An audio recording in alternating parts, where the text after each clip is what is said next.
Okay. पहले दोस्तों, माननीय मुख्यमंत्री अभ्युदय योजना ललितपुर में आपका स्वागत है। जो आज आपको वीडियो दिया जा रहा है वो तापमान से संबंधित है, यानी कि तापमान का प्रादेशिक वितरण है या अक्षांशीय वितरण है या जो भी है वो आपको तापमान से संबंधित आज आपको वीडियो दिया जा रहा है। जलवायु वाला टॉपिक है, जलवायु से संबंधित है। इसके पहले जो आपको कल पढ़ाया गया होगा वो सूर्य से प्राकृतिक ताप की प्राप्ति, पृथ्वी की सतह उसके वायुमंडल को प्राकृतिक ताप की प्राप्ति सूर्य से होती है। इसी क्रम में जो आज आपको वीडियो दिया जा रहा है वो तापमान से संबंधित है। तो तापमान का जो कल थोड़ा सा लास्ट वाले वीडियो में लास्ट समय में आपको बताया गया होगा कि जो तापमान है वो तापमान पृथ्वी की सतह का जो वितरण है, जैसे ये ग्लोब है, ये पृथ्वी है, ये विषुवत रेखा है, ये सूर्य है, ठीक है, ये सूर्य हो जाएगा या सूर्य की लंबवत किरणें वर्ष भर, यानी कि जो होता है आपतन कोण जो होता है समानुपाती होता है ताप के होता है, यानी कि तापमान के होता है। आपतन कोण समानुपाती ताप के होता है, यानी कि आपतन कोण अधिक होगा तो तापमान भी अधिक होगा, आपतन कोण कम होगा तो तापमान भी कम होगा। तो इस प्रकार से कल आपको बताया गया होगा कि ध्रुवों की ओर जाने पर ये नॉर्थ पोल है और ये साउथ पोल है। ध्रुवों की ओर जाने पर जो किरणें होती हैं वो तिरछी पड़ने लगती हैं। उस तिरछेपन के कारण ही ये जो एंगल है, एंगल में कमी आती है। तो यानी कि विषुवत रेखा से ध्रुवों की ओर जाने पर तापमान में कमी आती है। ये डायग्राम कल लास्ट वाले वीडियो में आपको दिया गया होगा। यानी कि जो सूर्य का प्रकाश है पृथ्वी की सतह पर जिस क्षेत्र में लंबवत पड़ता है उस क्षेत्र में तापमान अधिक होता है।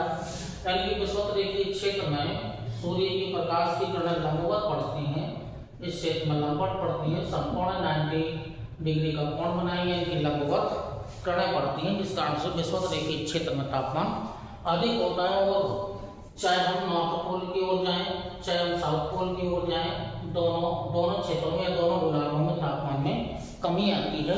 तो इस आधार पर दो वर्गीकरण देखते हैं हम।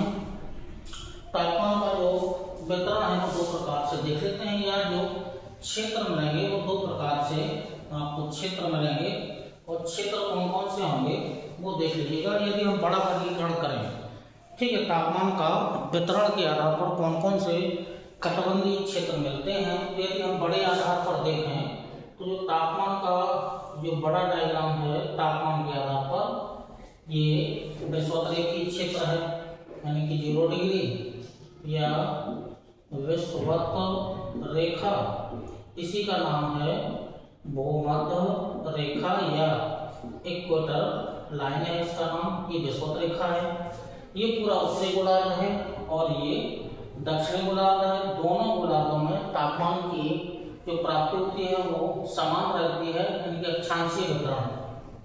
अब यदि हम यहाँ से उत्तरी गोलार्ध में जाएं तो 23.5 डिग्री 23 नॉर्थ में है और 23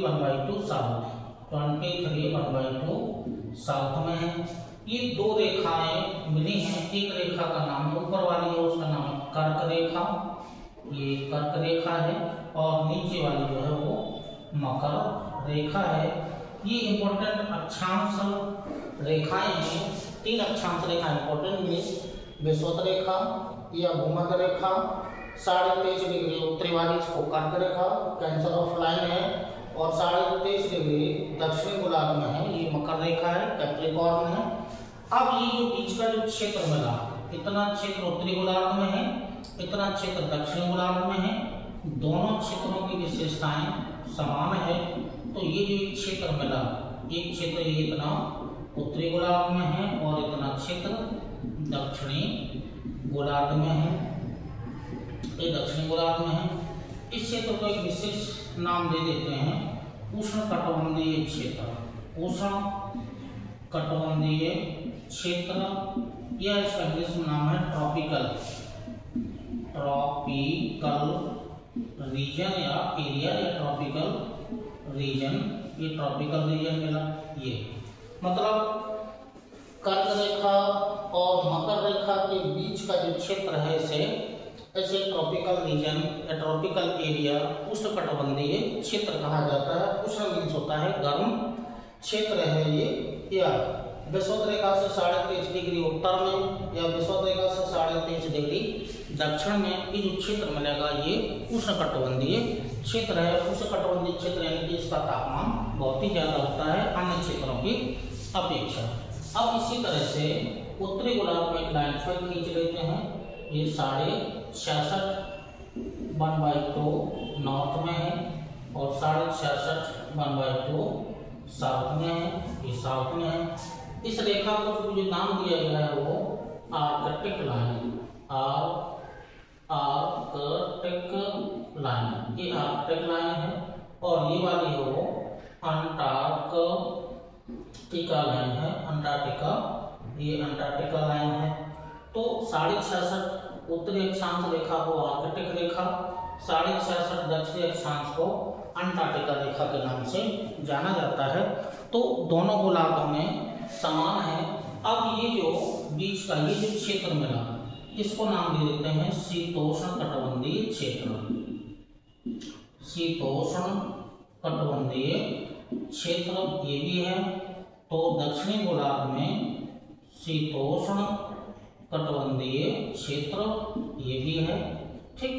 अब ये 66.5 से 90 डिग्री नॉर्थ पोल तक और 66.5 से 90 डिग्री साउथ पोल तक। अब ये जो एरिया आया है, ये जो एरिया है, इस एरिया को नाम दिया जाता है, दोनों गोलार्ध में है, ये ध्रुवीय क्षेत्र, ध्रुवीय क्षेत्र, या इसी को एक नाम दिया जाता है शीत क्षेत्र के नाम से भी इसे जाना जाता है। दोनों गोलार्ध में 66.5 से 90 डिग्री तक इसका विस्तार है। ये शीत क्षेत्र या ध्रुवीय क्षेत्र, या इसका नाम जो पोलर रीजन, पोलर एरिया या पोलर रीजन हो जाएगा।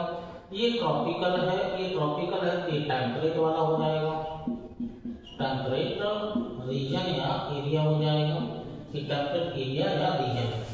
तो तापमान का वितरण यदि अक्षांशीय स्थिति का मेजर जो वर्गीकरण देखेंगे, या मेजर जो क्लासिफिकेशन है, पूरे गिरोह को 3 क्षेत्रों में बांट लिया गया है। उष्णकटिबंधीय क्षेत्र, शीतोष्ण कटिबंधीय क्षेत्र और शीत या ध्रुवीय क्षेत्र। तो 3 क्षेत्रों में इसको बांट लिया गया है। यानी कि ये जो शीत और उष्ण के बीच का क्षेत्र क्या हो जाएगा, शीतोष्ण कटिबंधीय क्षेत्र हो जाएगा। विषुवत रेखा से ध्रुवों की ओर जाने पर तापमान में कमी ही आती है। इस आधार पर ये 3 बड़े क्षेत्र के रूप में पाए जाते हैं, उष्णकटिबंधीय क्षेत्र, शीतोष्ण कटिबंधीय क्षेत्र और ध्रुवीय या शीत क्षेत्र। तो ये जो वर्गीकरण है ये अक्षांशीय रेखा के आधार पर ये प्रमुख अक्षांश रेखाएं आपको मिली हैं, विषुवत रेखा, कर्क रेखा, आर्कटिक रेखा, मकर रेखा और अंटार्कटिका रेखा। इनके बीच में जो बेल्ट हैं, जो बड़े बड़े बेल्ट पाए जाते हैं, वो कटिबंध हैं, इनकी कटिबंधीय क्षेत्र हैं। तो 3 क्षेत्र आपको मिले हैं, उष्ण, शीतोष्ण और ध्रुवीय क्षेत्र। तो ये तो तापमान का एक बड़ा वर्गीकरण है। अब अक्षांशीय स्थिति के आधार पर ही छोटे वर्गीकरण पर जाते हैं। तो जो छोटा वर्गीकरण है उस छोटे वर्गीकरण को और देख लीजिएगा और उनकी क्या क्या विशेषताएं हैं। छोटे वर्गीकरण में आ जाएगा क्या क्या उसकी विशेषताएं हैं। तो तापमान का जो कटिबंधीय वितरण है या जो अक्षांशीय वितरण है, अक्षांशीय वितरण या इसी को प्रादेशिक वितरण के नाम से भी इसे जाना जाता है। तो जो प्रादेशिक वितरण है वो सुपन के अनुसार है, एक वैज्ञानिक है सुपन, और सुपन के अनुसार ही इसे कुछ क्षेत्रों में इसे बांटा गया है। तो 5 विभिन्न प्रकार के जो कटिबंधीय क्षेत्र हैं अकॉर्डिंग टू सुपन, सुपन के अनुसार है, सुपन के अनुसार सुपन के अनुसार विभिन्न क्षेत्रों में यानी कि कटबंधी के आधार पर या अक्षांशों के आधार पर विभिन्न क्षेत्रों में बांटा गया है। अब ये जो वर्गीकरण है ये छोटा वर्गीकरण है। ये ग्लोब है, ये पृथ्वी का केंद्र है, मध्य से जाने वाली रेखा 0 डिग्री या विषुवत रेखा है 0 डिग्री या विषुवत रेखा, ये विषुवत रेखा है। दोनों गोलार्धों में जो भी कटबंध आएंगे या जो भी कटबंधीय क्षेत्र आएंगे वो अक्षांशों के आधार पर समान होंगे। ठीक, जैसे इस वाले क्षेत्र में जाएंगे उत्तरी गोलार्ध में 0 डिग्री से 5 डिग्री, 0 डिग्री से 5 डिग्री नॉर्थ में और 0 डिग्री से 5 डिग्री साउथ में। ये यानी कि विषुवत रेखा से 5 डिग्री अक्षांशों के मध्य दोनों गोलार्धों में जो क्षेत्र पाया जाता है इसे विशेष नाम दे लेते हैं विषुवत रेखीय क्षेत्र। विषुवत रेखीय क्षेत्र ये बना। अब जो विषुवत रेखीय क्षेत्र है वो दोनों गोलार्धों में 5 डिग्री अक्षांशों के मध्य अवस्थित है और इस क्षेत्र को कहा जाता है विषुवत रेखीय क्षेत्र है। या इसका एक नाम और है डोलड्रम क्षेत्र के नाम से भी इसे जाना जाता है। डोलड्रम या इसी का एक नाम और है शांत क्षेत्र। इस शांत क्षेत्र के नाम से भी इसे जाना जाता है। क्या क्या विशेषताएं होंगी वो पहले अक्षांशीय वितरण हम आप समझ लेते हैं। तो जो अक्षांशीय वितरण है जो 5 डिग्री उत्तरी और दक्षिण दोनों गोलार्धों के मध्य में हो गया है। अब चलते हैं, अब केवल हम डायग्राम में उत्तरी गोलार्ध में दर्शा रहे हैं जैसी अवस्थिति उत्तरी गोलार्ध में है जस्ट वैसी अवस्थिति दक्षिणी गोलार्ध में भी होगी। तो 5 से चलेंगे 12 डिग्री, 5 से 12 डिग्री यानी कि 12 डिग्री नॉर्थ और साउथ दोनों में हो जाएगा। 12 डिग्री हम नॉर्थ का दिखा रहे हैं। फिर उसके बाद चलिएगा तो इस क्षेत्र को एक विशेष नाम दिया जाएगा। ये तो विषुवत रेखीय क्षेत्र हो गया है, ये विषुवत रेखीय क्षेत्र हो गया है। ठीक है, विषुवत रेखीय क्षेत्र हो गया। इसको नाम देंगे अंतरा उष्ण कटिबंधीय क्षेत्र। दोनों गोलार्धों में है, दोनों गोलार्धों में 5 से 12 डिग्री उत्तरी गोलार्ध में, 5 से 12 डिग्री दक्षिणी गोलार्ध में। क्षेत्र का नाम मिला है अंतरा उष्ण कटिबंधीय क्षेत्र। अब चलते हैं 12 से 25, 12 डिग्री से 25 डिग्री उत्तरी गोलार्ध में और दक्षिणी गोलार्ध में भी होगा। इस क्षेत्र को नाम देते हैं उष्ण कटिबंधीय क्षेत्र। उष्ण कटिबंधीय क्षेत्र से नाम दे देते हैं। यानी कि दोनों गोलार्धों में 5 से यानी कि 12 से 25 डिग्री उत्तरी गोलार्ध में और 12 से 25 डिग्री दक्षिणी गोलार्ध में जो बेल्ट मिलेगी या जो कटिबंध मिलेगा उसका नाम है उष्ण कटिबंधीय क्षेत्र। अब चलते हैं 25 से 45 के बीच में। 25 डिग्री से 45 डिग्री नॉर्थ में रहेगा और 45 डिग्री साउथ में रहेगा। ये जो क्षेत्र है इस क्षेत्र को नाम देते हैं उपोष्ण कटिबंधीय क्षेत्र। यह इसी का नाम हो जाएगा समशीतोष्ण कटिबंधीय क्षेत्र, इसको नाम दे देंगे। तो दोनों गोलार्धों में 25 से 45 डिग्री उत्तरी गोलार्ध में, 25 से 45 डिग्री दक्षिणी गोलार्ध में जो क्षेत्र है उसका नाम है उपोष्ण कटिबंधीय या समशीतोष्ण कटिबंधीय क्षेत्र है। अब चलते हैं 45 से 66 नॉर्थ में, 45 से 66 साउथ में। इसको नाम देते हैं शीतोष्ण कटिबंधीय क्षेत्र। यानी कि 45 डिग्री उत्तरी अक्षांश से 66 डिग्री उत्तरी अक्षांश के बीच में जो कटिबंध मिलेगा वो यानी कि टेम्परेट या शीतोष्ण कटिबंधीय क्षेत्र है, दोनों गोलार्धों में अवस्थित है। अब आइएगा तो 66 से चलते हैं 80 डिग्री के मध्य, 80 डिग्री नॉर्थ में, 80 से लेकर के 90 डिग्री नॉर्थ में।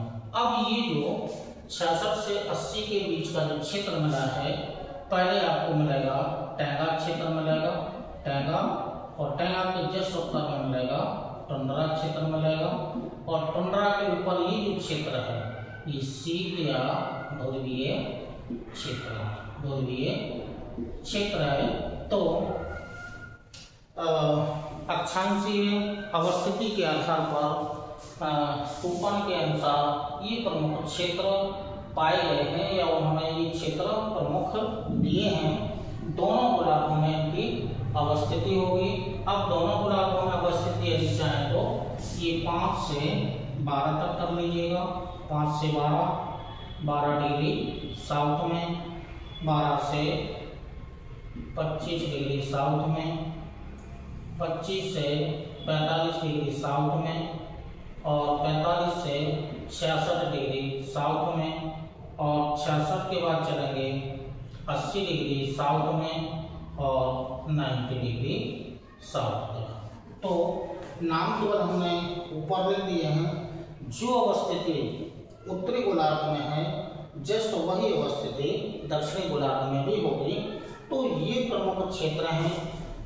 डॉक्टर सुपन के अनुसार ग्लोब को तापमान का एक कटिबंधीय वितरण है, यानी कि ये जो कटिबंधीय है या इसको दूसरा नाम दे देंगे, कटिबंधीय वितरण तो है ही, प्रादेशिक वितरण, प्रादेशिक वितरण, प्रादेशिक वितरण है। प्रादेशिक वितरण मतलब कटिबंधीय वितरण, यानी कि कटिबंध, ये कटिबंधीय क्षेत्रों में इनको बांट लेंगे। यानी कि सुपन के अनुसार उन्होंने ये प्रमुख क्षेत्र ताप के बताए हैं, इनके ताप का प्रादेशिक ये वितरण है। ठीक है, तो इस आधार पर ये प्रमुख क्षेत्र मिले।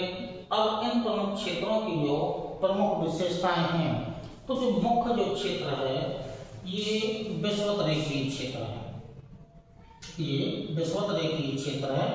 और जो विषुवत-रेखीय क्षेत्र है, चूंकि विषुवत-रेखीय क्षेत्र में वर्षभर तापमान अधिक रहता है, यानी कि वर्षभर तापमान अधिक पाया जाता है।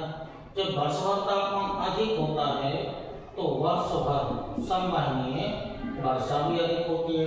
विषुवत-रेखीय क्षेत्र में वर्षभर लगभग तापमान अधिक रहता है, और तापमान अधिक होगा तो साथ में वर्षा भी अधिक होगी।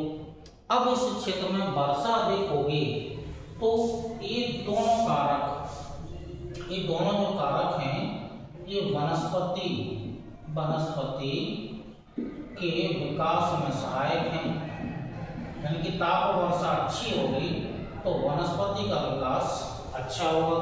यानी कि जो वनस्पति का विकास है सघन, सदाबहार और ऊंचे ऊंचे या अधिक लंबाई वाले वृक्ष पाए जाते हैं। तो इसके कारण तापमान अधिक होने के कारण, वर्षा अधिक होने के कारण वनस्पति का विकास अच्छा होता है। मतलब सघन, सदाबहार और अधिक लंबाई वाले या ऊंचाई वाले या वृक्ष पाए जाते हैं, जिनकी ऊंचाई या जो वृक्ष होते हैं उनकी लंबाई अधिक होती है, या ऊंचाई न करके लंबाई कर लीजिएगा, वृक्षों की लंबाई अधिक लंबे वृक्ष पाए जाते हैं। तो ताप वर्षा अधिक होने के कारण विषुवत-रेखीय क्षेत्र में सघन, सदाबहार और अधिक लंबाई वाले वृक्ष पाए जाते हैं। अब जब सघन वन है, सघन वनस्पति पाई जाती है, तो सघन वनस्पति जो पाई जाती है इसमें यानी कि जैव विविधता प्लस जैव भार, इसमें सबसे ज्यादा जैव विविधता और जैव भार विषुवत-रेखीय क्षेत्र में पाया जाता है। जैव विविधता मीन्स जो जीव जंतुओं की विभिन्न प्रकार की, जैव विविधता मीन्स जीव जंतुओं की विभिन्न प्रकार की वनस्पति की प्रजातियां जीव जंतुओं की विभिन्न प्रकार की जो जातियां पाई जाती हैं, प्रजातियां पाई जाती हैं, तो ऐसे क्षेत्र को एक विशेष नाम दिया जाता है और ऐसे क्षेत्र को नाम दिया जाता है जैव विविधता यानी कि बायोडाइवर्सिटी। तो जैव विविधता का मतलब हुआ विभिन्न प्रकार की वनस्पति और प्लस जीव जंतुओं की प्रजातियां पाई जाती हैं, प्रजातियां। ठीक, अब एक विशेष क्षेत्र में विभिन्न प्रकार की जीव जंतुओं की प्रजातियां, विभिन्न प्रकार की वनस्पति की प्रजातियां जिस किसी विशेष क्षेत्र में पाई जाती हैं, उस क्षेत्र को कहा जाता है जैव विविधता। और जब जैव विविधता अधिक होगी तो साथ में जैव भार भी अधिक हो जाएगा।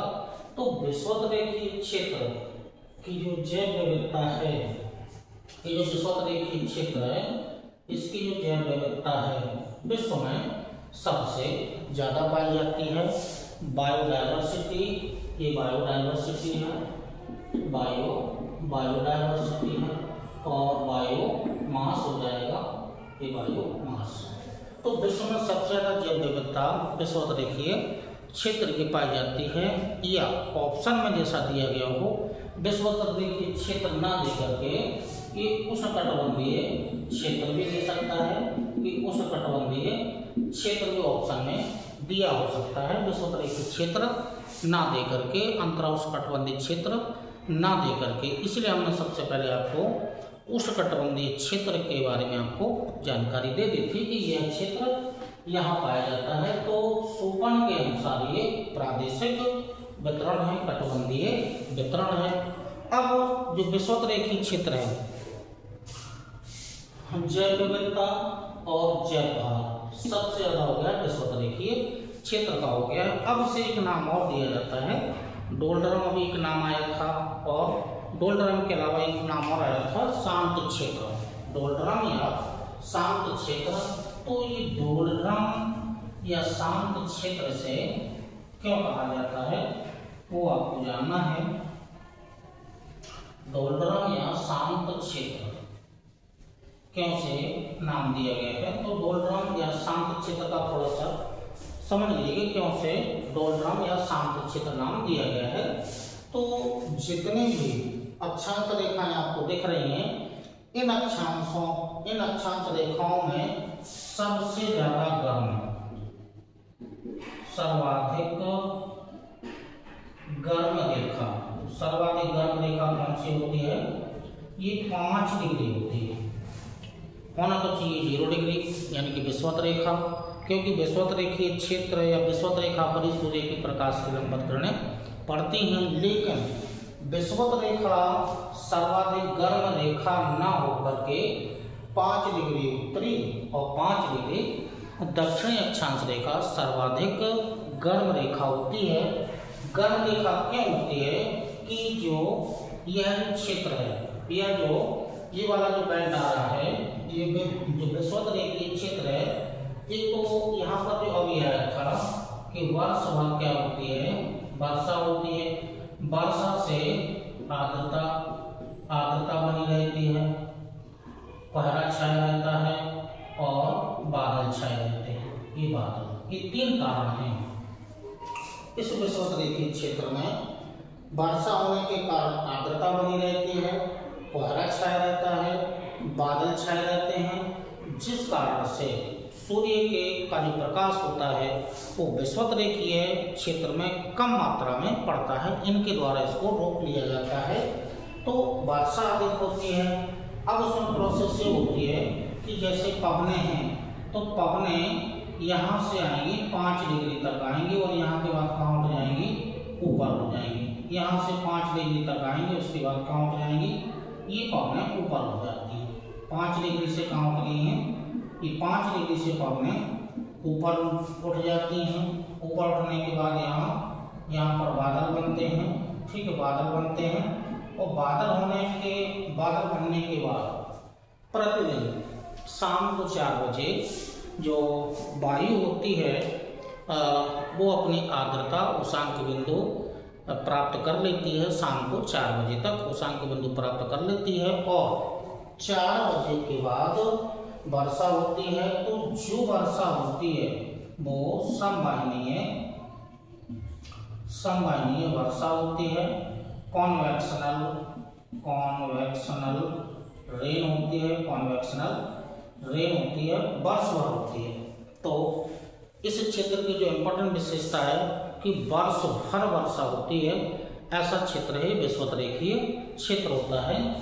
तो इस क्षेत्र में बादल छाए रहते हैं, कोहरा छाया रहता है, आर्द्रता बनी रहती है, जिस कारण से विषुवतरेखीय क्षेत्र या विषुवतरेखा गर्म न होकर के 5 डिग्री सर्वाधिक गर्म अक्षांश रेखा होती है। और जैसे ये पवनें सतह से 5 डिग्री पर आएंगी, 5 डिग्री पर ऐसे अभिसरण करके 5 डिग्री पर आएंगी, तापमान अधिक मिलेगा, वहीं से पवनें ऐसे ऊपर उठ जाती हैं। और जैसे पवनें ऊपर उठेंगी तो ये वर्षण की प्रक्रिया होती है, वर्षण प्रक्रिया होगी और वर्षण प्रक्रिया के बाद ये बादल बनेंगे और वर्षा होगी। तो ये जो विषुवतरेखीय क्षेत्र है, जितने क्षेत्र हैं सभी क्षेत्रों में सबसे इम्पोर्टेंट जो क्षेत्र है वो विषुवतरेखीय क्षेत्र होता है। अब जो ये विषुवतरेखीय क्षेत्र होता है उस क्षेत्र में इनकी जो अधिकतम तापमान है वो 33 डिग्री है। मतलब अधिकतम तापमान इस क्षेत्र का जो विषुवतरेखीय क्षेत्र है, इस क्षेत्र का अधिकतम तापमान 33 डिग्री पाया जाता है। 33 डिग्री इसका एवरेज जो औसत वार्षिक तापमान है वो 33 डिग्री पाया जाता है। और सबसे इम्पोर्टेंट विशेषता ये है कि इस क्षेत्र में दिन रात की लंबाई जो होती है वो 12 घंटे की होती है, यानी कि दिन रात की लंबाई जो होती है वो बराबर होती है। तो ऐसा क्षेत्र है ये विषुवतरेखीय क्षेत्र। अब जो विषुवतरेखीय क्षेत्र है विश्व में जहाँ जहाँ से होकर के विषुवत रेखा होकर के गुजरी होगी, अब मोस्टली जो गुजरी है वो साउथ अमेरिका, यानी कि जो दक्षिणी अमेरिका महाद्वीप है, यहाँ से होकर के ये रेखा गुजरी है दक्षिणी अमेरिका। और दक्षिणी अमेरिका का जो मोस्टली जो क्षेत्र है, मोस्टली जो क्षेत्र पाए जाते हैं, वो मोस्टली जो क्षेत्र है वो दक्षिणी अमेरिका महाद्वीप से होकर के गुजरी है, अफ्रीका महाद्वीप से होकर के ये रेखा गुजरी है। और एशिया में जो इंडोनेशिया का जो क्षेत्र है, यहाँ से रेखा गुजरी है विषुवतरेखीय क्षेत्र में। तो अब जो विषुवतरेखीय क्षेत्र है उसका थोड़ा सा डायग्राम से देख लेते हैं कि विषुवत रेखा कहाँ से होकर के गुजरी है। तो विषुवत रेखा जहाँ जहाँ से होकर के गुजरी होगी उस क्षेत्र की बायोडाइवर्सिटी एंड बायोमास विश्व में सर्वाधिक पाया जाता होगा। तो ये जो मोस्टली जो साउथ अमेरिका है, जो साउथ अमेरिका वाला जो एरिया है, ये साउथ अमेरिका वाला, ये साउथ अमेरिका हो गया।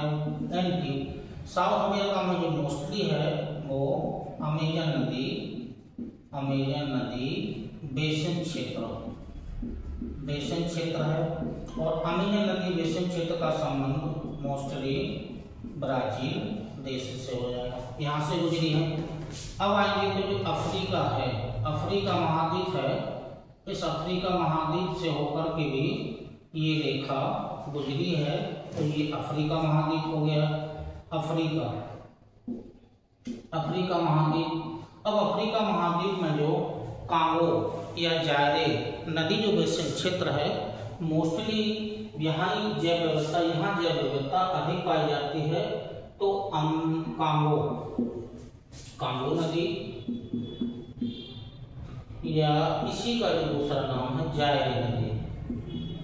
तो जैसे दक्षिणी अमेरिका महाद्वीप में अमेजन नदी बेसिन क्षेत्र की जैव विविधता विश्व में सर्वाधिक पाई जाती है, वैसे ही अफ्रीका महाद्वीप में जो कांगो नदी या जायरे नदी का जो बेसिन क्षेत्र है उसकी जैव विविधता विश्व में सर्वाधिक पाई जाती है। जैव विविधता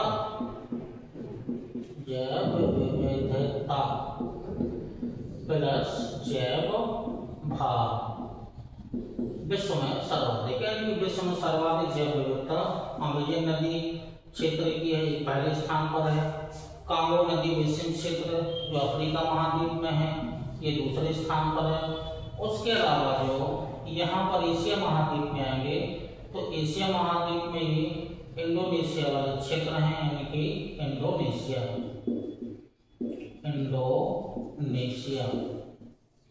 द्वीप समूह, ये तीसरे नंबर पर। तो अफ्रीका महाद्वीप में कांगो जायर नदी बेसिन क्षेत्र की जैव विविधता विश्व में सर्वाधिक। दक्षिणी अमेरिका महाद्वीप में अमेजन नदी बेसिन क्षेत्र की जैव विविधता विश्व में सर्वाधिक। और एशिया महाद्वीप में, क्योंकि एशिया महाद्वीप के जो देश हैं वो इंडोनेशियाई यानी कि इंडोनेशिया के द्वीप समूह हैं, यानी कि द्वीपों के रूप में हैं। तो यहाँ से एशिया महाद्वीप में केवल जो इंडोनेशिया का जो क्षेत्र है, यह इंडोनेशिया के जो द्वीप हैं उनसे होकर के विषुवत रेखा होकर के गुजरती है। तो यहाँ की जैव विविधता तीसरे स्थान पर है। तो ये विश्व में ये प्रमुख जैव विविधता वाले क्षेत्र हो गए हैं। अब जो मोस्टली है, जैसे डोल्ड्रम, अभी जो एक शब्द आया था डोल्ड्रम, तो जो डोल्ड्रम वाला जो क्षेत्र है, ये तो जैव विविधता से जोड़ दिया है। डोल्ड्रम वाला जो क्षेत्र है वो शांत क्षेत्र है। शांत क्षेत्र का मतलब ये हुआ कि जो ग्लोब पर ये विषुवत रेखा है, विषुवत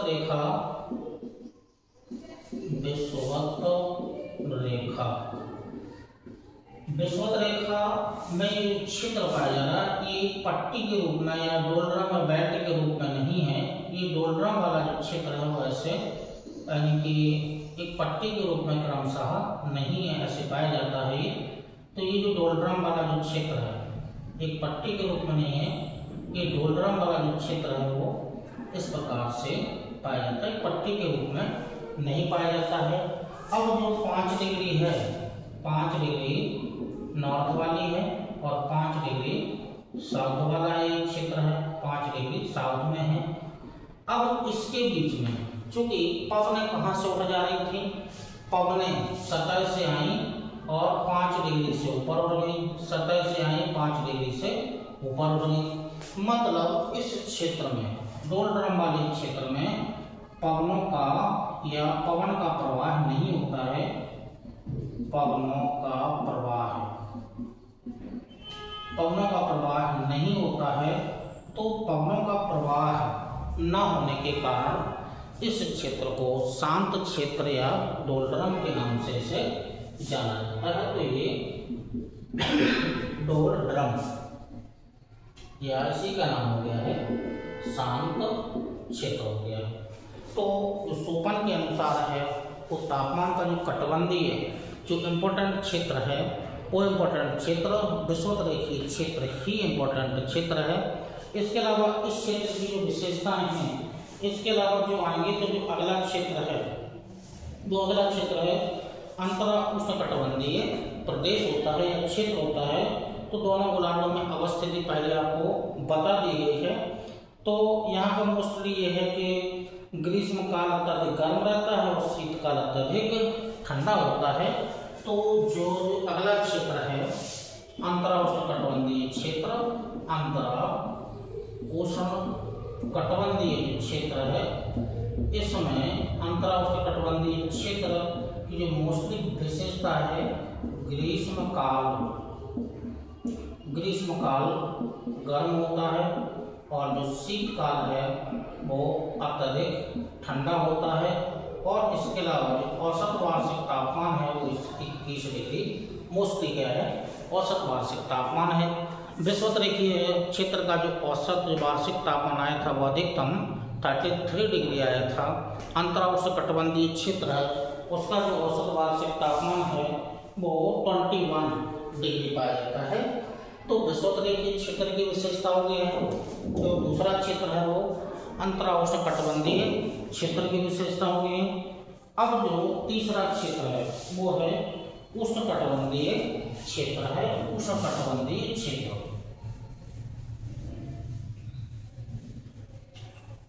उष्णकटिबंधीय क्षेत्र, तो उष्णकटिबंधीय क्षेत्र की और विशेषताएं देखते हैं।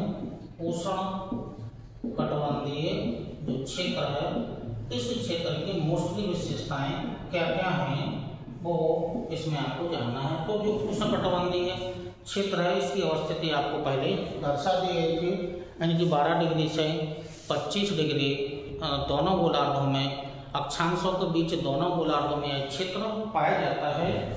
और मोस्टली जो इसकी विशेषता है, जो ग्रीष्मकाल अत्यधिक गर्म और शीतकाल भी अत्यधिक ठंडा दोनों गोलार्धों में 12 से 25 डिग्री के बीच में तो है ही, लेकिन जो दिन की अवधि होती है, दिन की अवधि मतलब जो शीतकाल या ग्रीष्मकाल, शीतकाल और प्लस ग्रीष्मकाल, इनकी जो अवधियां होती हैं वो 14 घंटे की अवधि होती है, 14 घंटे की इनकी अवधि होती है। तो एक विशेषता होगी है कि जो उष्णकटिबंधीय क्षेत्र है, इसमें जो शीतकाल में यानी कि जो रातें होती हैं वो 14 घंटे की होती हैं, और ग्रीष्मकाल में जो दिन होते हैं वो भी 14 घंटे के होते हैं। और जो औसत वार्षिक या जो अधिकतम तापमान है, वो अधिकतम तापमान जो रहता है, वो अधिकतम तापमान जो रहता है, तापमान या ताप रहता है वो 49 डिग्री पाया जाता है, 49 डिग्री। और 49 डिग्री के अलावा कि जो विश्व के जो सबसे गर्म स्थल हैं वो इसी क्षेत्र में पाए जाते हैं। तो विश्व के सर्वाधिक गर्म स्थल, यानी कि सर्वाधिक गर्म जो स्थल हैं, सर्वाधिक गर्म स्थल, अब जो सर्वाधिक गर्म स्थल हैं, 2014 से पहले एक गर्म जो स्थल जिसको माना जाता था वो यानी कि जो अल अजीजिया, अफ्रीका महाद्वीप में एक देश है, लीबिया नाम का देश है, उस देश में एक स्थान था जिसका नाम था अल अजीजिया, अल अजीजिया, ठीक। लेकिन 2014 के बाद इसका तापमान 57 औसत वार्षिक तापमान है। लेकिन 2014 के बाद जो मृत घाटी है, मृत घाटी या डेथ वैली, इसका तापमान 58 डिग्री है। तो विश्व के जो सबसे गर्म स्थल होते हैं वो उष्णकटिबंधीय क्षेत्र में ही पाए जाते हैं। जैसे सर्वाधिक गर्म स्थल मृत घाटी है जिसका 58 डिग्री टेम्परेचर पाया जाता है। उसके अलावा जो दूसरा है वो अल अजीजिया है, मतलब अल अजीजिया ये मिलेगा लीबिया देश में मिलेगा, और ये जो मृत घाटी मिलेगी वो यूएसए में मिलेगी। और यूएसए का मतलब हुआ जो यूएसए का राज्य है कैलिफोर्निया राज्य में ये पाई जाती है। तो तीन क्षेत्रों की विशेषता होती हैं, विषुवतरेखीय क्षेत्र, अंतरोष्णकटिबंधीय क्षेत्र और उष्णकटिबंधीय क्षेत्र। इन तीन क्षेत्रों की विशेषताएं आपको बता दी हैं। शीतोष्णकटिबंधीय क्षेत्र में शीतकाल में जो रातें होती हैं या ग्रीष्मकाल में जो दिन होते हैं वो 14 घंटे के होते हैं। अधिकतम जो औसत वार्षिक तापमान है वो 49 डिग्री तक पाया जाता है, और सर्वाधिक गर्म स्थल इसी क्षेत्र में पाए जाते हैं, वो नाम भी आपको लिख दिए हैं। अब इसके बाद जो अगला क्षेत्र है वो उपोष्णकटिबंधीय क्षेत्र है। उपोष्णकटिबंधीय क्षेत्र है। उपोष्णकटिबंधीय क्षेत्र की जो अवस्थिति आई थी वो 25 से 45 डिग्री के मध्य जो क्षेत्र पाया जाता है दोनों गोलार्धों में, वो उपोष्णकटिबंधीय क्षेत्र है। उपोष्णकटिबंधीय क्षेत्र, उपोष्णकटिबंधीय क्षेत्र। अब इस क्षेत्र की विशेषताएं जाननी है। जो 25 से 45 अक्षांशों के मध्य में जो क्षेत्र पाया जाता है दोनों गोलार्धों में, वो उपोष्णकटिबंधीय क्षेत्र है। उपोष्णकटिबंधीय क्षेत्र में चूंकि सूर्य की जो किरणें होती हैं वो तिरछी पड़ती हैं, और तिरछी पड़ने के कारण जो तापमान होता है वो कम हो जाता है, यानी कि फ़ारेनहाइट में ही ये तापमान बसता है। तो उस सूर्य के प्रकाश की किरणें जो होती हैं इस क्षेत्र में तिरछेपन के कारण, जो तिरछापन होता है प्रकाश की किरणों का तिरछापन के कारण तापमान में क्या आ जाती है, ताप में कमी आ जाती है। और जो तापमान रहता है वो फ़ारेनहाइट में ही, यानी कि 46 फ़ारेनहाइट तक ये तापमान यहाँ पर रहता है। 94 से लेकर के 46 तक, यानी कि 94 से लेकर के 46 फ़ारेनहाइट ये तापमान इस क्षेत्र में पाया जाता है। ठीक, अब इसके बाद जो अगला क्षेत्र है, ये क्षेत्र इम्पोर्टेंट है, जो दोनों पदार्थों में पाया जाता है। और वो जो क्षेत्र है वो शीतोष्णकटिबंधीय क्षेत्र है। तो अगला जो क्षेत्र है शीतोष्णकटिबंधीय क्षेत्र, जो 45 से 66 डिग्री के मध्य पाया गया था, शीतोष्णकटिबंधीय क्षेत्र, शीतोष्णकटिबंधीय क्षेत्र। ठीक, दोनों गोलार्धों में 45 से 66 डिग्री अक्षांशों के मध्य पाया जा रहा था। अब इस क्षेत्र की जो मोस्टली जो विशेषताएं हैं, वो विशेषताएं मोस्टली आपको जानना है। तो अधिकतम तापमान 66 फ़ारेनहाइट जो तापमान होता है, यानी कि अधिकतम तापमान 66 फ़ारेनहाइट। ठीक, और जो न्यूनतम तापमान है वो जो पाया जाता है वो -22 फ़ारेनहाइट तक ये पाया जाता है। तो अधिकतम और न्यूनतम तापमान ये शीतोष्णकटिबंधीय क्षेत्र का है। और इस क्षेत्र में शीतोष्णकटिबंधीय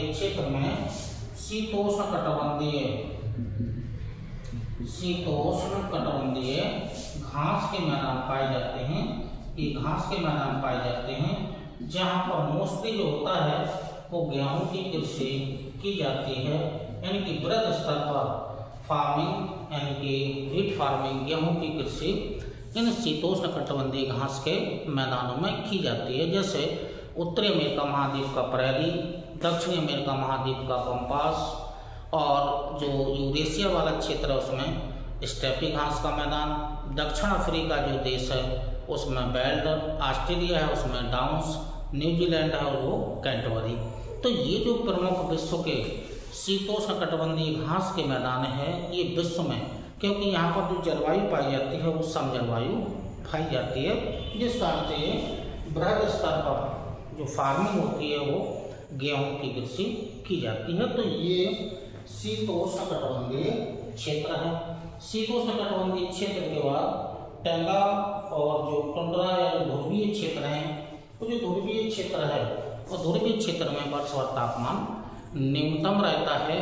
या जो इस क्षेत्र का, यानी कि जो टुंड्रा प्रदेश है, अगला जो है टुंड्रा, शीतोष्णकटिबंधीय क्षेत्र के बाद टुंड्रा प्रदेश है, और जो टुंड्रा प्रदेश है उसमें तापमान बहुत ही कम हो जाता है या गिर जाता है तापमान। और टुंड्रा प्रदेश का जो मोस्टली जो विस्तार है वो कनाडा और जो साइबेरिया क्षेत्र है उसका यहाँ पाया जाता है। तो जो टुंड्रा प्रदेश है, यानी कि जो टुंड्रा प्रदेश है, ये टुंड्रा जो प्रदेश है, टुंड्रा रीजन, ठीक, इस टुंड्रा रीजन में जो साइबेरिया क्षेत्र है, साइबेरिया क्षेत्र में यानी कि रूस का है, उसमें सबसे जो ठंडा स्थल है वो बर्फोयांशक है। बर्फोयांशक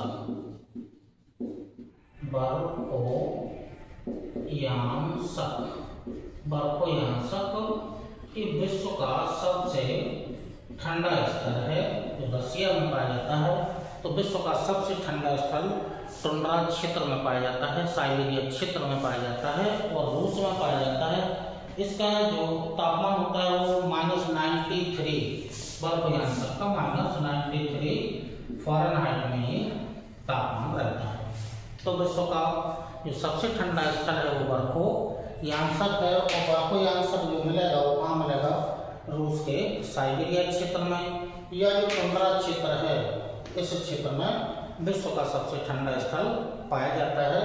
तो जो डॉक्टर सुपन है, डॉक्टर सुपन के अनुसार जो प्रादेशिक वितरण है ये छोटे छोटे कटिबंधियों में बांट लिया गया है। ये छोटे छोटे कटिबंधीय हैं किन किन अक्षांशों के मध्य पाए जाते हैं।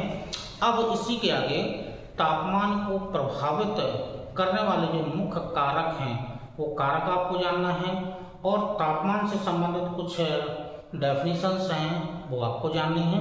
तो चलिए इसी क्रम में आपको आगे दे रहे हैं। तो इसी क्रम में जो आगे आपको दिया गया है प्रादेशिक वितरण, प्रादेशिक वितरण के अलावा जो कुछ डेफिनेशंस हैं या कुछ परिभाषाएं हैं ताप से संबंधित, तो कुछ परिभाषाएं हैं वो परिभाषाएं आपको हम एक साइड में लिखे दे रहे हैं। तापमान की शिथिलता,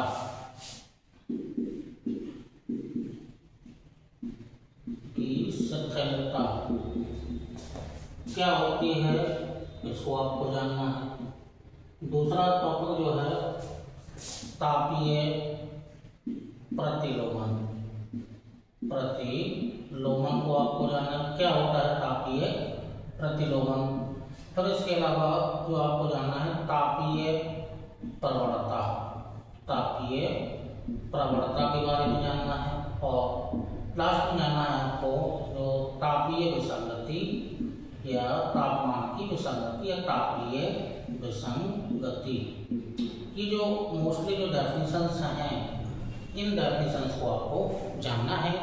तापमान की शिथिलता क्या होती है, तापमान का प्रतिलोमन क्या होता है, तापमान की प्रवणता क्या होती है और तापीय विसंगति क्या होती है। तो ये जो डेफिनेशंस हैं, ये जो परिभाषाएं हैं इन सब की परिभाषाएं यानी कि डेफिनेशंस हैं, ठीक है, परिभाषाएं हैं। इन परिभाषाएं आप कॉपी पर लिख लीजिएगा, हम आपको डेफिनेशंस लिखवाए दे रहे हैं। तो डेफिनेशंस ऐसे नहीं है, आराम से समझ में आ जाएगा। तो डेफिनेशंस को लिख लीजिएगा। पहली डेफिनेशंस है तापमान की शिथिलता होती है। तो तापमान की शिथिलता में लिख लीजिएगा दोपहर के समय पृथ्वी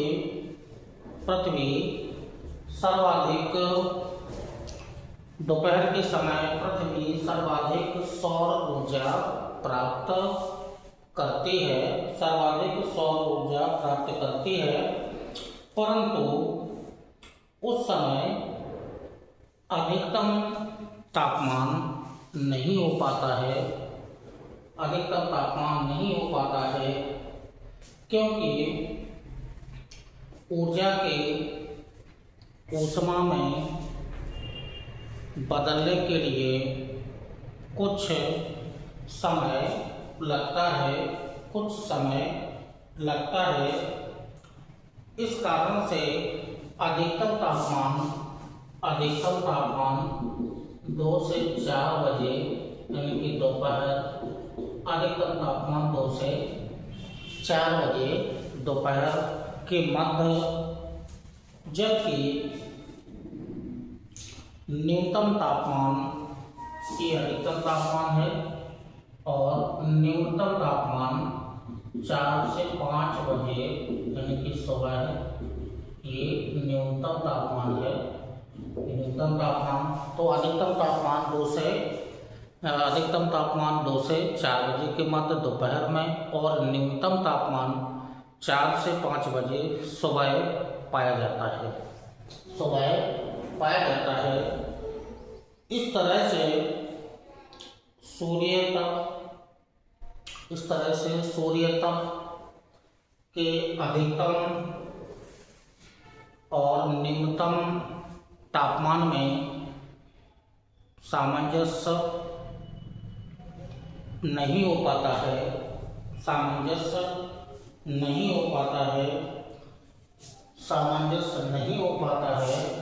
इसी को कहा जाता है सामंजस्य नहीं हो पाता है, तो इसी को कहा जाता है तापमान की शिथिलता। डेफिनेशन सरल हो गई है। एन के जो दोपहर का या दिन का अधिकतम तापमान है वो इसके बीच में मिलेगा, न्यूनतम तापमान है वो सुबह 4-5 के बीच में मिलेगा। तापमान का ये सामंजस्य नहीं है, इसे ही कहा जाता है तापमान की शिथिलता। इंग्लिश में कहा जाता है lack of temperature, lack of temperature, lack of temperature. तो ये तापमान की शिथिलता किसे कहा जाता है, ये डेफिनेशंस हो गए। अब जो दूसरी डेफिनेशन है वो तापीय प्रतिलोमन है। अब तापीय प्रतिलोमन किसे कहा जाता है उसकी डेफिनेशंस आप लिख लीजिएगा। तापीय प्रतिलोमन तापमान का पतन केवल क्षोभ मंडल तक ही होता है, पतन मतलब घटना क्षोभ मंडल तक ही होता है, जिसकी ऊंचाई विषुवत रेखा पर 16 किलोमीटर, विषुवत रेखा पर 16 किलोमीटर, ध्रुवों पर 6 किलोमीटर और औसत जो होती है वो 12 किलोमीटर क्षोभ मंडल तक होती है। जाड़े की अपेक्षा गर्मी में इसकी ऊंचाई अधिक हो जाती है, ऊपर तापमान अधिक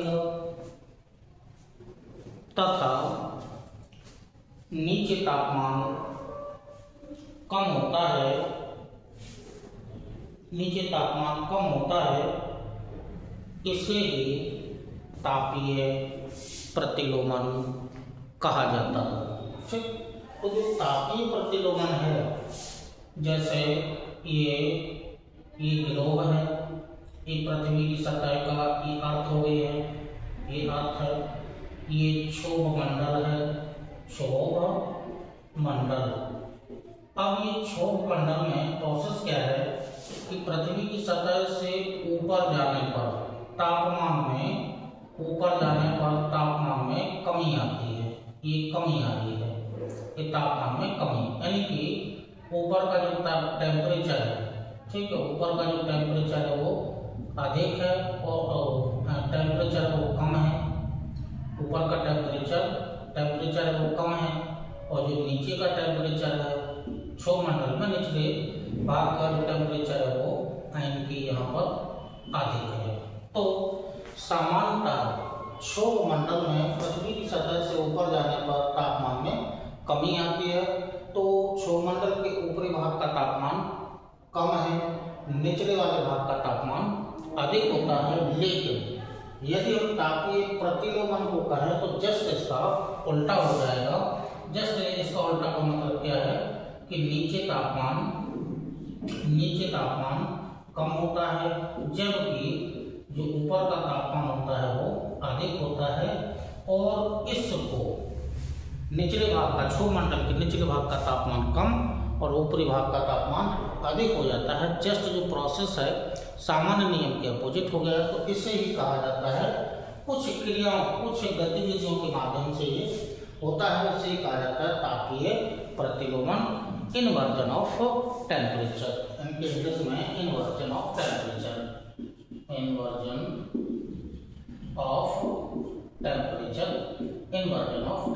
से नाम दिया जाता है। तो दो डेफिनेशंस हो गई हैं। अब जो तीसरी डेफिनेशन है, यह डेफिनेशन है वो है टेम्परेचर ग्रेडियंट, तापीय प्रवणता। अब ये तापीय प्रवणता क्या होती है वो नोट कर लीजिएगा, क्या होती है तापीय प्रवणता, नोट कर लो से। अधिकतम तापमान भूमध्य रेखा पर या उसके आसपास के क्षेत्र में न होकर क्षेत्र में न होकर कर्क और मकर रेखा के पास होता है, क्योंकि बादलों के, अब जो इसके पहले कारण आया था, बादलों के आच्छादित रहने के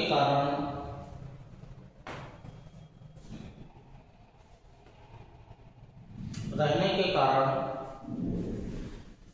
पृथ्वी की सतह को सूर्य तप की प्राप्ति नहीं हो पाती है, सूर्य तप की प्राप्ति नहीं हो पाती है, तथा अधिकांश ऊष्मा बाष्पीकरण में खर्च हो जाती है,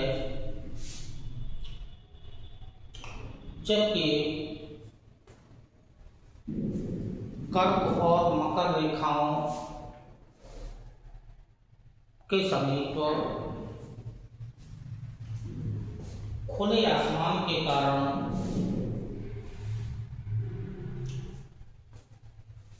सौर्य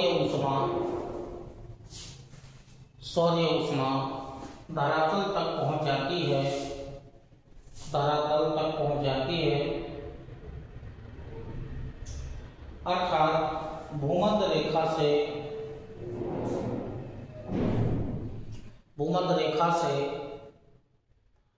ध्रुवों की ओर उच्च अक्षांशों पर तापमान घटता है। तापमान के घटने की इस दर को तापीय प्रवणता कहा जाता है। सीधी सी डेफिनेशन है कि जो ग्लोब है ये विषुवत रेखा है, तो अधिकतम तापमान ये कर्क रेखा और जो मकर रेखा है उसके पास होता है, टेम्परेचर अधिक रहता है। ठीक है, विषुवत रेखा से ध्रुवों की ओर जाने पर चाहे वो नॉर्थ पोल हो और चाहे वो साउथ पोल हो, ध्रुवों की ओर जाने पर तापमान में क्या आती है, कमी आती है। तापमान के इसी कमी की दर को तापीय प्रवणता कहा जाता है। तो ये 3 डेफिनेशंस हो गए हैं। इनके टेम्परेचर ग्रेडियंट है, टेम्परेचर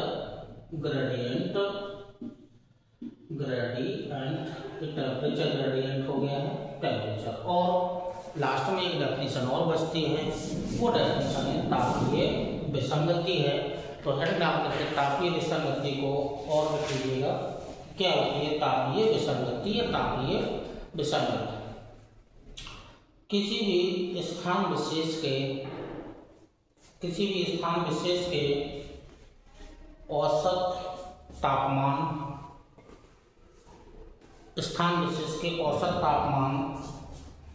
तथा उस स्थान के अक्षांशीय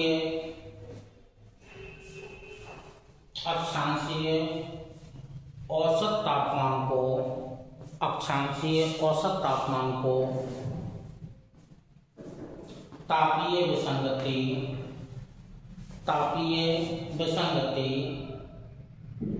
कहा जाता है। इंग्लिश में थर्मल एनोमली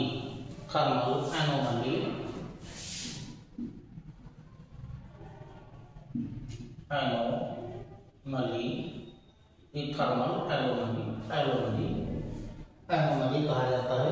डेफिनेशन सिंपल सी है कि ग्लोब पर किसी के अक्षांश, मतलब ये 23.5 डिग्री नॉर्थ का है, जो तापमान होना चाहिए किसी स्थान विशेष का तापमान जो होना चाहिए वो अक्षांश के अनुसार तापमान जितना होना चाहिए उतना तापमान यानी कि अक्षांशीय स्थान विशेष के तापमान से यानी कि जो अंतर होता है इसी को ही स्थान विशेष के अक्षांश तापमान में जो अंतर होता है इसी को ही तापमान विसंगति कहा जाता है। कि हो सकता है कि अक्षांश का तापमान अक्षांशीय तापमान सामान्य रूप से हो सकता है कि हमको औसत वार्षिक जो तापमान है वो 25 डिग्री है, लेकिन कुछ स्थान ऐसे भी हो सकते हैं कि अक्षांश के तापमान पर डिपेंड ना करके उस स्थान का तापमान 25 से ज़्यादा भी हो सकता है, 30 भी हो सकता है या 22 भी हो सकता है। तो ये जो अंतर है इस अंतर को ही तापीय विसंगति कहा जाता है। अब जो तापीय विसंगति होती है वो तापीय विसंगति के कारण क्या क्या होता है, और चूंकि क्या है कि उत्तरी गोलार्ध में जो स्थलीय भाग अधिक है तो स्थलीय भाग अधिक होने के कारण उत्तरी गोलार्ध का तापमान अधिक होता है, जबकि जलीय भाग में दक्षिणी गोलार्ध में जलीय भाग अधिक है तो इसका जो औसत वार्षिक जो तापमान होता है वो यानी कि कम होता है।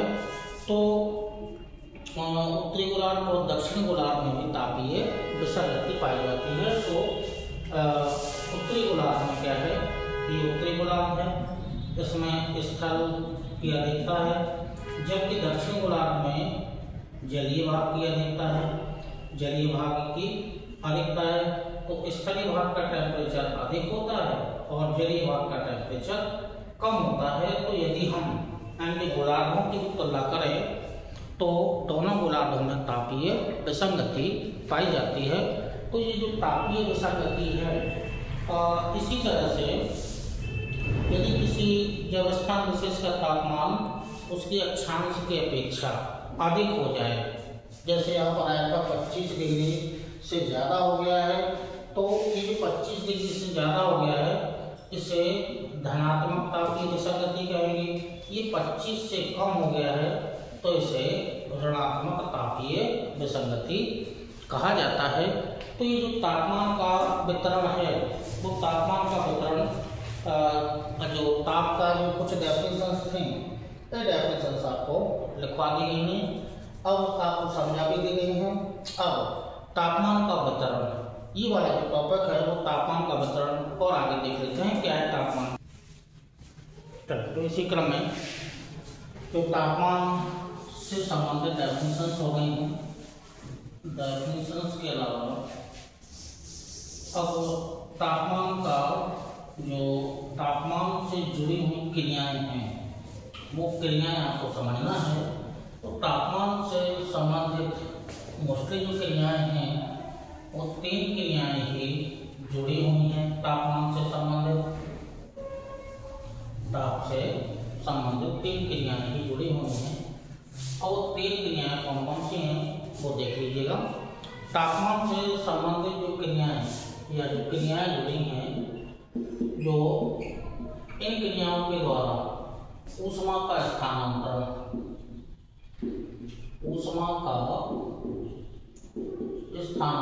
होता है, ऊष्मा का स्थानांतरण होता है। क्रियाएं कौन कौन सी हैं? क्रियाएं जो होती हैं वो मुख्य रूप से संवाहन की क्रिया कन्वेक्शन, दूसरी जो होती है चालन या परिचालन, तीसरी जो होती है वो होता है रेडिएशन या विकिरण। ये 3 क्रियाएं जुड़ी हुई हैं, यानी कि ये तापमान से संबंधित 3 क्रियाएं हैं। इन क्रियाओं के माध्यम से टेम्परेचर का तापमान का स्थानांतरण होता है। तो संवहन की जो क्रिया होती है वो केवल गैसों में होती है और द्रव से संबंधित होती है।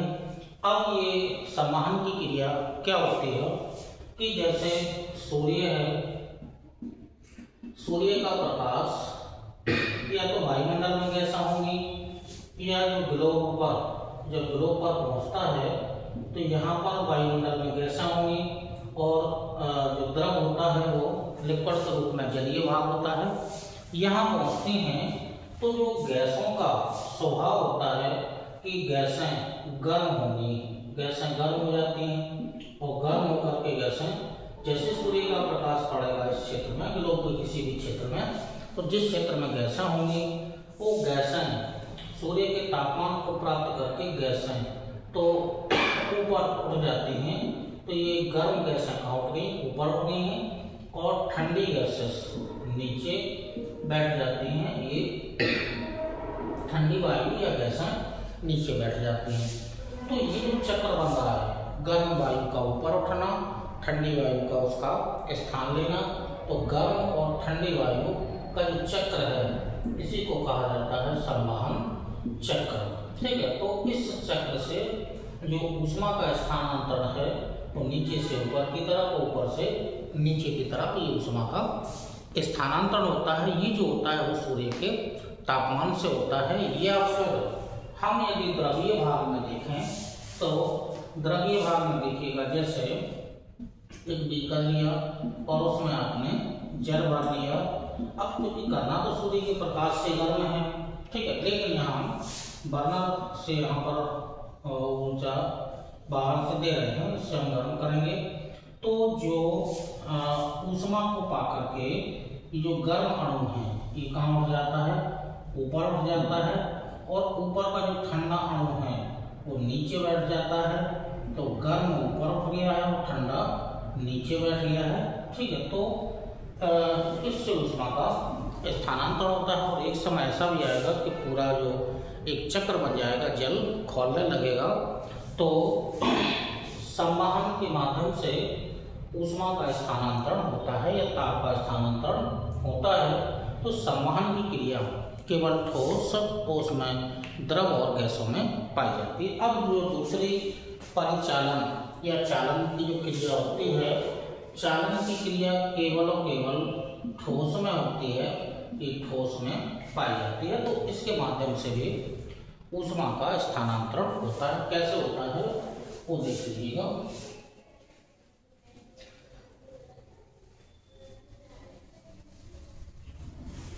जो ठोस होता है, ठोस के अणु आस-पास होते हैं। जैसे कोई वस्तु ठोस है, ठीक है, तो अब जो ठोस के अणु होंगे ये आस-पास होते हैं। अंतरा आणविक बल के कारण ये पास होते हैं, ठीक है, ये पास होते हैं। ये ठोस हैं,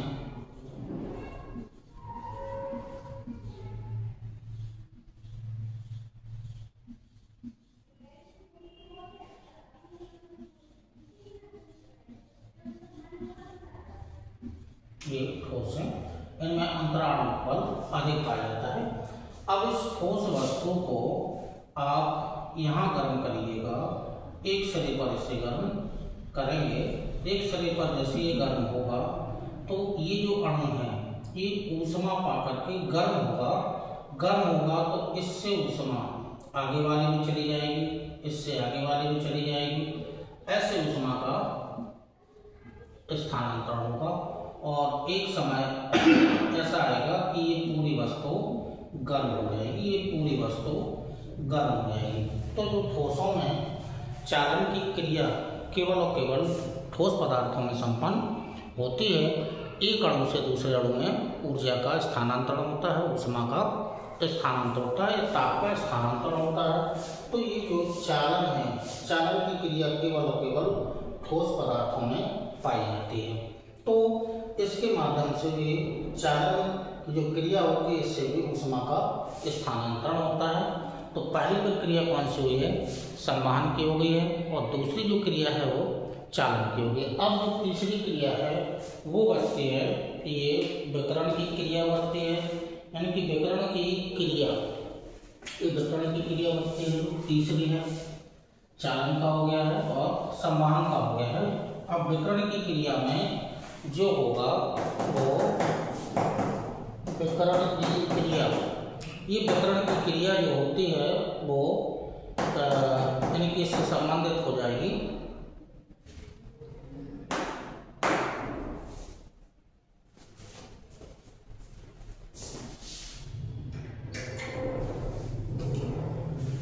विकिरण की क्रिया जो होती है वो यानी कि सूर्य का प्रकाश पृथ्वी की सतह तक पहुंचता है, पृथ्वी गर्म होती है, तो यही कि जो सूर्य का प्रकाश है, सूर्य का प्रकाश किसी वस्तु तक पहुंचता है, इस सूर्य का प्रकाश किसी वस्तु तक पहुंचता है तो वो वस्तु गर्म होती है, और गर्म होने के बाद ये जो गर्म होने के बाद विभिन्न प्रकार की तरंगें, ये विभिन्न प्रकार की जो तरंगें होती हैं, ये तरंगें उत्पन्न करती हैं, यानी कि तरंगें उत्पन्न करती है।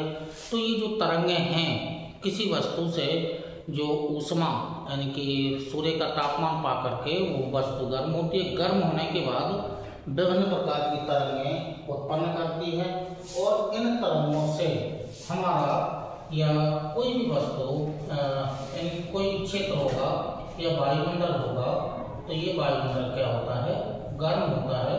तो जैसे पृथ्वी का जो वायुमंडल है वो गर्म होता है, वो पृथ्वी की सतह से जो भी रेडिएशन होता है, विकिरण होता है, उससे हमारा वायुमंडल गर्म होता है। और जो भी रेडिएशन होता है ये दीर्घ तरंग, कल भी आया होगा, दीर्घ तरंग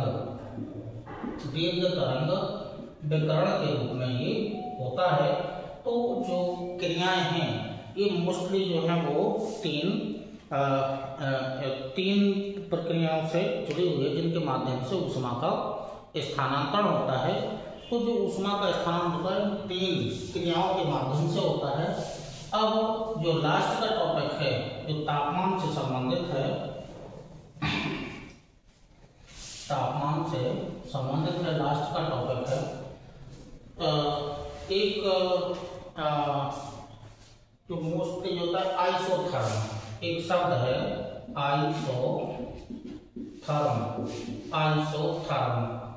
आइसोथर्म ये क्या है, रेखा है। आइसोथर्म क्या होती है, रेखा होती है।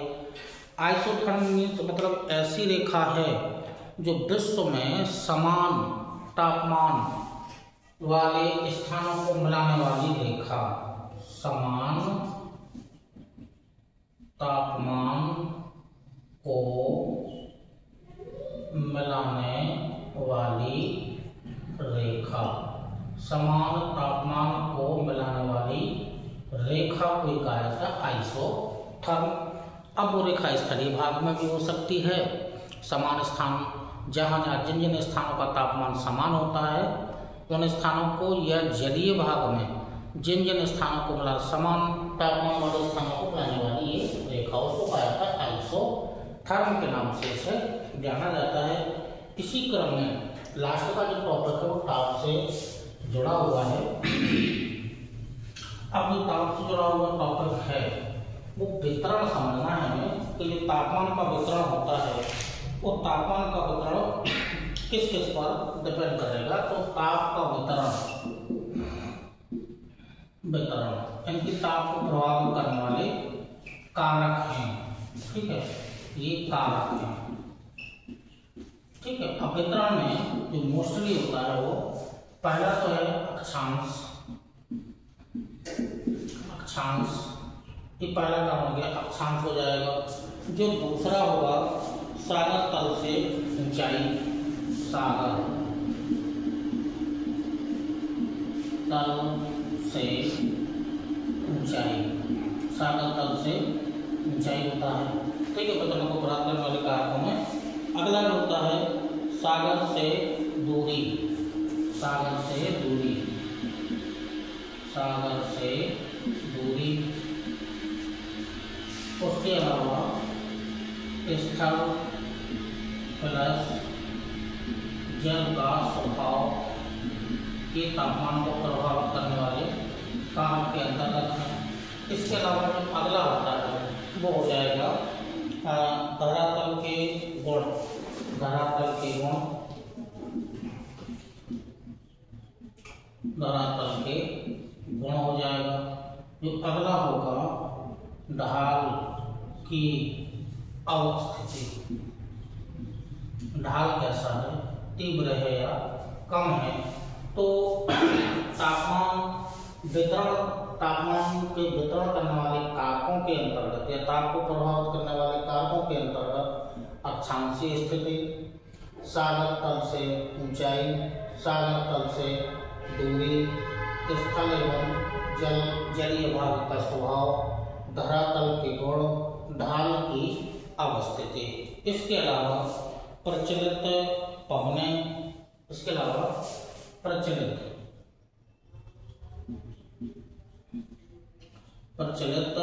पवने, और प्रचलित पवनों का मतलब हो गया है जो स्थायी पवने हैं, जैसे व्यापारिक पवने, पछुआ पवने और ध्रुवीय पवने, ये प्रचलित पवनों के अंतर्गत आ जाएगा। इसके अलावा जो इसी के अंतर्गत जो अगला आ जाएगा वो जो महासागरीय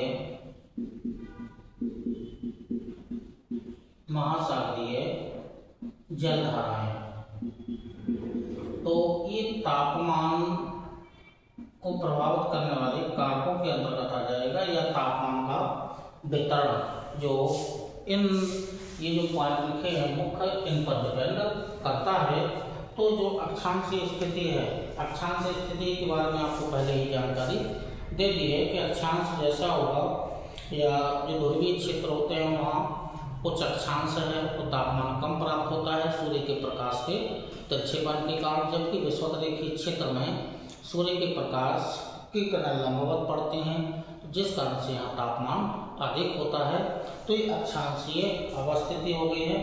तो अक्षांशीय अवस्थिति के बाद सागर तल से दूरी, तो सागर तल से ऊंचाई के साथ, सागर तल से ऊंचाई के साथ जैसे ऊंचाई पर जाने पर तापमान में कमी आती है, तो तापमान में कमी आती है, यानी कि जहाँ ऊंचाई घटती है निचले भाग में अधिक होती है तथा ऊंचाई के साथ घटती आती है। तो क्षोभमंडल के बारे में आपको पहले ही बता दिया गया है। अब क्षोभमंडल की अवस्थिति जलीय भाग में भी हो सकती है और स्थलीय भाग में भी हो सकती है। और इसके अलावा जो सागर तल से ऊंचाई हो गया है, सागर तल से दूरी, तो जैसे कोई ये स्थलखंड है, ये स्थलखंड है, ये जलीय भाग है, ठीक है। तो सागर तल से यानी कि तट वाले क्षेत्र से अंदर की ओर जाने पर तापमान में वृद्धि होती है, और तट पर सागर के या जलीय भाग के प्रभाव से ये जो तटवर्ती क्षेत्र है, ठीक है, ये तटवर्ती जो क्षेत्र है ये सम जलवायु वाला यानी कि सम तापमान वाला क्षेत्र होता है, सम ताप का ये क्षेत्र होता है। तो यहाँ की जलवायु अच्छी मानी जाती है, यानी कि विश्व की सर्वाधिक जनसंख्या का जो निवास है वो मुख्य रूप से समुद्र तटीय क्षेत्रों में है, क्योंकि यहाँ पर जो तापमान रहता है वो स्थलीय भाग की अपेक्षा कम पाया जाता है, यानी कि सम जलवायु वाला यानी कि सम जलवायु होती है। जलीय और स्थलीय भाग का स्वभाव होता है, यानी कि जलीय और स्थलीय भाग जल का स्वभाव, तो स्थलीय जो भाग होता है स्थल होता है वो सूर्य के प्रकाश को प्राप्त करके यानी कि शीघ्र गर्म हो जाता है, जबकि जलीय भाग है वो इसकी अपेक्षा देर से गर्म होता है, ठीक है। स्थलीय भाग ठोस होने के कारण शीघ्र गर्म हो जाता है और शीघ्र ठंडा भी हो जाएगा। इसके अलावा जलीय भाग देर से गर्म होगा और देर से ठंडा होता है। तो ये स्थलीय और जलीय भाग का स्वभाव है कि जो जलीय भाग होता है वो स्थलीय भाग होता है, क्योंकि जलीय जो भाग होता है उसको यानी कि सूर्य के प्रकाश को अंदर तक पहुंचने में, क्योंकि द्रव वाला भाग पारदर्शी है, अंदर तक लगभग 500 मीटर की गहराई तक पहुंचने में और इतने क्षेत्र को गर्म करने में समय लगता है। और उसके बाद ऊष्मा का निष्कासन होगा, ये ऊष्मा का निष्कासन होगा, तो ऊष्मा का निष्कासन भी देर से होता है। इसकी अपेक्षा जो स्थलीय भाग है ठोस होने के कारण शीघ्र गर्म हो जाता है और शीघ्र ही ठंडा हो जाता है, यानी कि ऊष्मा का निष्कासन शीघ्र ही कर दिया जाता है। तो इस प्रकार से स्थल जल का स्वभाव हो गया है, धरातल के गुण हो गए हैं, जिस क्षेत्र में इनकी जो मरुस्थलीय क्षेत्र हैं या जो मैदानी क्षेत्र हैं, इसमें स्थल का स्वभाव अलग अलग है, तो जिस कारण से तापमान में भी अंतर पाया जाता है। या ढाल की अवस्थिति, अब ढाल का मतलब हुआ कि सूर्य के प्रकाश की किरणें तो जो होती हैं वो सीधी रेखा में पड़ती हैं, लेकिन ढाल का स्वभाव तीव्र होगा तो सूर्य के प्रकाश की जो मात्रा होगी वो लंबवत दिशा में पड़ेगी, तो वो क्षेत्र जल्दी गर्म हो जाएगा। और यदि ढाल का स्वभाव इनकी ढाल अधिक है तो वहाँ तिरछी सूर्य के प्रकाश की किरणें पड़ेंगी, तो वो थोड़ा देर से गर्म होगा। और इसके अलावा प्रचलित पवनें हैं, ये व्यापारिक पछुआ या लोकल विंड्स होते हैं, ये एक स्थान से दूसरे स्थान तक हाई प्रेशर से लो प्रेशर की ओर जाती हैं और ये उष्मा का स्थानांतरण करती हैं। और इसी तरह से लास्ट में महासागरीय जलधारा वाला है। तो ठंडी दो ही प्रकार की जलधाराएं होती है, ठंडी जलधाराएं और गर्म जलधाराएं। तो गर्म जलधाराएं विषुवत रेखा से ध्रुवों की ओर जाती हैं। इनकी जो गर्म जलधाराएं होती हैं वो विषुवत रेखा से, ये विषुवत रेखा 0 डिग्री है, ये दोनों पोल हो जाएंगे, यानी कि नॉर्थ पोल और साउथ पोल। विषुवत रेखा के समीप जो होता है, विषुवत रेखीय क्षेत्र में होता है, वो तापमान अधिक होता है, गर्म जलधाराएं चलती हैं या बहती हैं। तो गर्म जलधारा विषुवत रेखा से ध्रुवों की ओर जाती है, जबकि ध्रुवों से विषुवत रेखा की ओर ये ठंडी जलधारा बहती है, ठंडी जलधारा बहती है। तो ये भी महासागरीय जलधाराएं भी तापमान को प्रभावित करती हैं। तो ताप से संबंधित या जलवायु के अंतर्गत ताप से संबंधित जो भी उसके सब टॉपिक्स थे वो आपको पूरे दे दिए गए हैं। इसी क्रम में आगे जो भी वीडियो डलेगा वो दाब से संबंधित डलेगा, वायुमंडलीय परिसंचरण होगा, जो वायु दाब की पेटियां पाई जाती हैं उनसे संबंधित होगा। तो नेक्स्ट वीडियो होगा वो दाब से संबंधित होगा, जोड़ेंगे, ताप से जोड़ना है। तब तक के लिए नमस्कार, धन्यवाद, जय हिंद।